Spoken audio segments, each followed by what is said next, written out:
सत्य को नारायण के रूप में पूजना ही सत्यनारायण की पूजा है।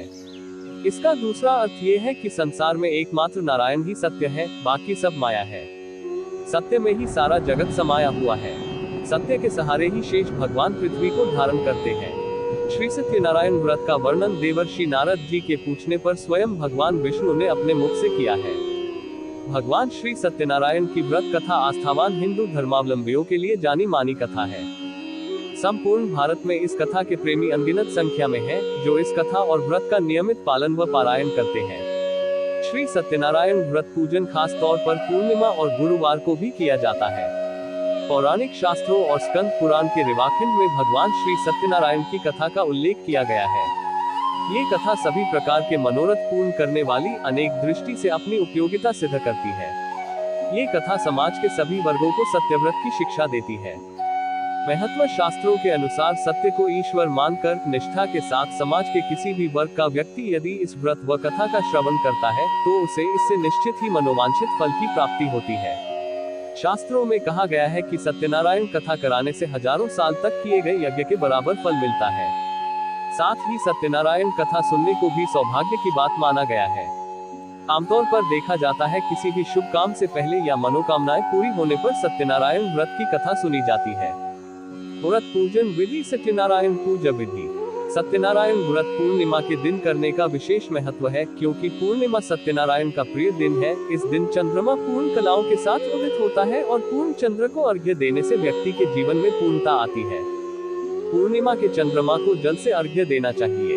श्री सत्यनारायण व्रत पूजन कर्ता को स्नान करके कोरे अथवा धुले हुए शुद्ध वस्त्र पहने, माथे पर तिलक लगाएं और शुभ मुहूर्त में पूजन शुरू करें।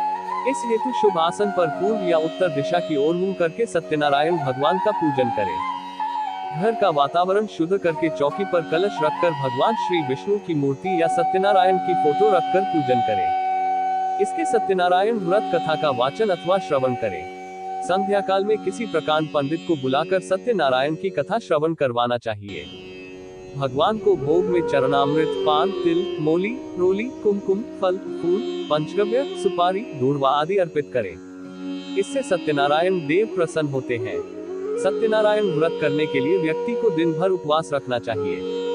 परिवारजनों को एकत्रित करके भजन, कीर्तन, नृत्य, गान आदि करें। सबके साथ प्रसाद ग्रहण करें, तदुपरांत चंद्रमा को अर्घ्य दें।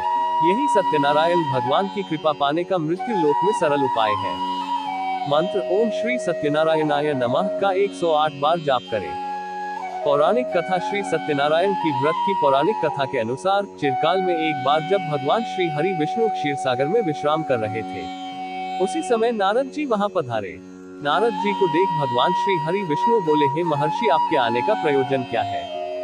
तब नारद जी बोले, नारायण नारायण प्रभु, आप तो पालनहार हैं, सर्वज्ञाता हैं।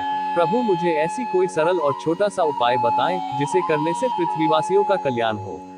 इस पर भगवान श्री हरि विष्णु बोले, हे देवर्षि, जो व्यक्ति सांसारिक सुखों को भोगना चाहता है और मरणोपरांत परलोक जाना चाहता है, उसे सत्यनारायण पूजा अवश्य करनी चाहिए। विष्णु जी द्वारा बताए गए व्रत का वृतांत व्यास मुनि जी द्वारा स्कंद पुराण में वर्णन करना। नैमिषारण्य तीर्थ में सुखदेव मुनि जी द्वारा ऋषियों को इस व्रत के बारे में बताना। सुखदेव मुनि जी ने कहा, और इस सत्यनारायण कथा के व्रत में आगे जिन लोगों ने व्रत किया, जैसे बूढ़ा लकड़हारा, धनवान सेठ, ग्वाला और लीलावती कलावती की कहानी इत्यादि, और आज यही एक सत्यनारायण कथा का भाग बन चुका है। यही है सत्यनारायण कथा का उद्गम, नारद जी और विष्णु जी का संवाद। हिंदू धर्मावलंबियों के लिए श्री सत्यनारायण व्रत बहुत खास माना जाता है तथा इस व्रत को पूर्ण निष्ठा पूर्वक करने से जीवन में सुख, सौभाग्य, आरोग्य, धन, वैभव सब कुछ प्राप्त होता है। ऐसे ही रोचक जानकारी सुनने के लिए मेरे YouTube चैनल को सब्सक्राइब करें, लाइक करें और कमेंट करें। धन्यवाद।